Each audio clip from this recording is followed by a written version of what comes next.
Bill की मुखालिफत में खड़ा हूँ। आप ऐसे वक्त में इस बिल को ला रहे हैं जब हिज़्ब इख्तिलाफ के तमाम अरकान पार्लिमान अपने रियासती असम्बली इलेक्शन मसरूफ़ हैं।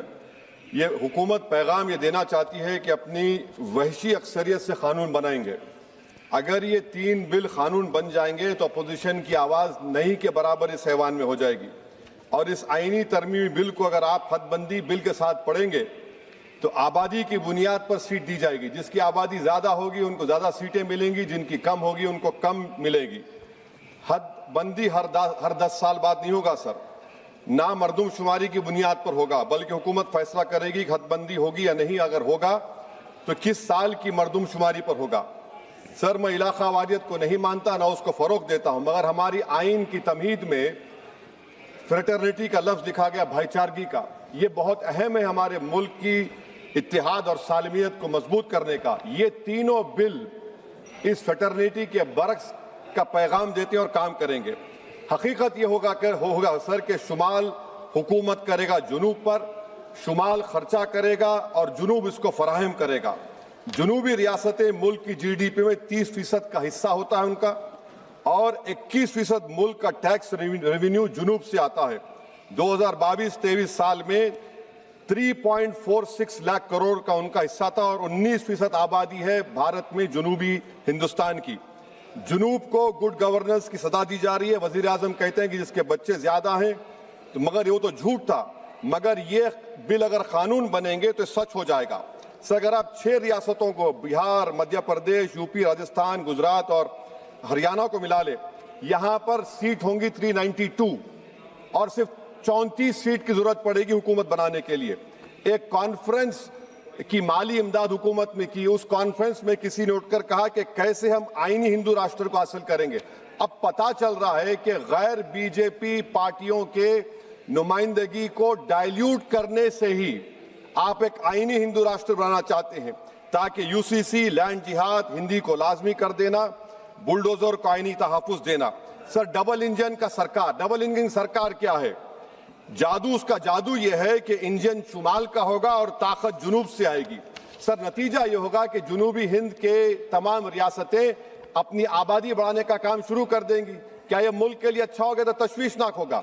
सच्चर कमेटी ने अपनी रिपोर्ट में कहा कि मुस्लिम अक्सरियत कॉन्स्टिट्यूंसीज को रिजर्व कर दिया गया और आसाम और कश्मीर इसकी जीती जागती मिसाल है। आसाम में 30 ऐसे असेंबली हल्क़ात थे जहां पर मुसलमान जीत के आते थे, उसको 23 कर दिया गया। ये जेरीमैंडरिंग नहीं है तो क्या है? कश्मीर, सर, डुबरी बरबेटा में 60% मुसलमान थे, एक डुबरी कॉन्स्टिट्यूंसी बना दी गई, खत्म हो गया, आप कोई नहीं जीत सकता बरपेटा से। दूसरा मिसाल दे रहा हूं सर, अनंतनाग रजौरी का कॉन्स्टिट्यूंसी शुरू हो रही है कश्मीर में कोई, और खत्म हो रही है जम्मू में, कोई रास्ता नहीं, कोई तहजीब का हिस्सा नहीं मिलता। सर, 2 एडमिनिस्ट्रेटिव डिवीजन अलग है। ये जेरीमैंडरिंग नहीं है तो क्या है सर? और सर, कश्मीर की आबादी क्या है? 56% कश्मीर की आबादी, सीट है 52.22। जम्मू की आबादी है 43.65, सीट में 47.78। ये जेरीमैंडरिंग है तो नहीं है तो क्या यही होगा? सर, मुस्लिम अक़लियत को तो बीजेपी टिकट नहीं देती, रिजर्वेशन दूर की बात, मगर क्या यह मुल्क के मफाद में है कि इस ऐवान में 18 करोड़ की आबादी के सिर्फ 4% MP जीत कर आएंगे? ये आपकी मुल्क से मोहब्बत है? ये राष्ट्रवाद होगा कि 18% से 4% आएंगे जीतकर? आप फैसला कर लीजिए। ट्रेजरी बेंचेस को सोचना है, अगर वो भारत से मोहब्बत करते हैं तो तशवीशनाक बात है। अगर बिल कानून बनेगा तो फिर आप भूल जाइए, यहां पर तो और कम हो जाएंगे। तो मैं ये आपको बताना चाह रहा हूं सर कि मुस्लिम अक़लियत को SIR से, रायदही से, हक रायदे महरूम कर दिया जा रहा है, बुलडोजर से बेघर कर दिया जा रहा है, और हदबंदी से इनकी सियासी आवाज को खत्म करने का मंसूबा है। सच्चाई ये है सर, मुस्लिम वोट की जरूरत बीजेपी को उसको खतरा समझती, सेकुलर पार्टीज ये समझते हैं कि हमको पूछना ही ना पड़े, और हम बार बार पुकार कर कहते हैं कि जमहूरियत को मजबूत करो, सिर्फ वोट डालने वाले मत बनो, वोट लेने वाले बनो, क़यादत बनाओ। मगर ये सब चीजों का आप देख रहे हैं कि बीजेपी इसको खत्म करना चाहती है। सर, सर भारत क्या है? भारत एक यूनियन ऑफ स्टेट्स है, सिर्फ शुमाली रियासतें नहीं है, जुनूब की रियासतें नहीं है, मशरिक नहीं है, मगरिबी रियासतें हैं, नॉर्थ ईस्ट है। तो ये इस मुल्क की डाइवर्सिटीज की ताकत है जो ये 3 बिलें खत्म करना चाहती है। मेरी तजवीज क्या है सर, कनाडा का फार्मूला अपनाया जाए, कनाडा में ग्रैंडफादर क्लॉज को अपनाया जाए, रियासत की सीट आबादी पर मुनस्सिर नहीं होगी। Sir, remove the money bill veto from Lok Sabha, let the house of states have an equal voice in how legislation is passed. KM Panikkar member of SRC recommended the Rajya Sabha should be reform. Sir, मैं इस हुकूमत को warn कर रहा हूं, हदबंदी एक ऐसा जख्म होगा जो कभी नहीं भरेगा। ये जख्म हमेशा रहेगा और कहीं खुदा ना खास्ता मुल्क को कमजोर ना कर दे। हुकूमत सिर्फ अपने सियासी लालच को हासिल करने के लिए मुल्क के इत्तेहाद को पारा पारा करने की कोशिश कर रही है। मैं हमेशा अक्सरियती हुक्मरानी का मुखालिफ रहा हूं, चाहे जबान और मजहब की बुनियाद पर हो। मुल्क को अगर विकसित भारत बनाना है तो हर शहरी की आवाज को कबूल किया जाना इस मुल्क को चलाने के लिए। सर, जुनूब की रियासतों के लिए एक ऑप्शन चॉइस है 2011 होगा तब भी हम सीटें लोग खो देंगे। अगर 2026 का होगा तो कैश 22 सिचुएशन होगा। तो मैं हुकूमत से अपील करता हूं आपके जरिए से कि हमारे वजीर आला ने जो तजवीज पेश की रेवंत रेड्डी ने कि हाइब्रिड मॉडल 2 क्या है वो 40% की सीटें आबादी पर, 40% इकोनॉमिक परफॉर्मेंस पर और 20% फेडरल बैलेंस को, मैं हुकूमत से ये डिमांड करता हूं कि मुसलमानों को, ओबीसी को और जुनूबी रियासतों को एलिनेट मत करिए, ये मुल्क के मफाद में नहीं है। सर, वजीर दाखिला अमित शाह ने अपने इंटरवेंशन में कहा कि तेलंगाना में 25 सीट होंगी।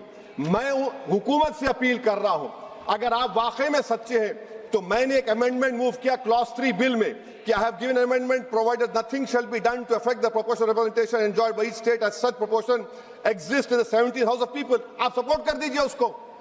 देखिए सर, अगर कोई मंत्री यहां पर कुछ बोलता है तो मैं, अगर वादा पूरा नहीं होता तो मैं ब्रीच ऑफ प्रिविलेज डालूंगा, मगर कानून की बात हो रही है, आप लिखते क्यों नहीं कानून में? Write it in the bill that 50% would be there. आप नहीं लिखना चाह रहे, आप बोल रहे कि मेरी बात का भरोसा करो कि कौन जिया तेरे जुल्फ के शहर होने तक, हम तो खाक हो जाएंगे तुमको खबर होने तक। सर और आप एक बता रहा हूं सर, ये गवर्नमेंट क्यों ला रही है?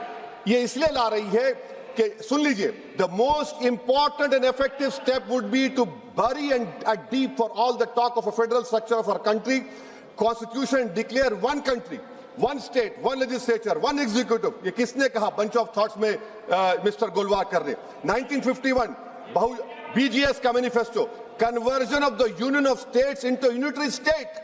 This is what is happening now with these 3 bills। Now please, so, I am concluding, sir, I am concluding that can this whole proceedings are being watched by the Muslim women who were raped in Muzaffarnagar, will they feel happy about it? Bilqis Bano is watching this. Has Bilqis Bano got justice? Zakia Jafri's family is watching this. Have they got justice? No. Please. That is why I conclude, sir, by reciting the share of what Rahat Indori said about this government. Jahan se guzro, धुआं बिछा दो, जहां से गुजरो धुआं बिछा दो, जहां भी पहुंचो धमाल कर दो। तुम्हें सियासत ने हक दिया है, हरी जमीन को लाल कर दो। अपील भी तुम, दलील भी तुम, गवाह भी तुम, वकील भी तुम, जिसे भी चाहो हराम कह दो, जिसे ही चाहो हलाल कर दो। मैं वार्न कर रहा हूं सर, आपके पास मेजॉरिटी नहीं है, ये मत करिए, मुल्क को कमजोर करने की हरकत होगी। शुक्रिया सर।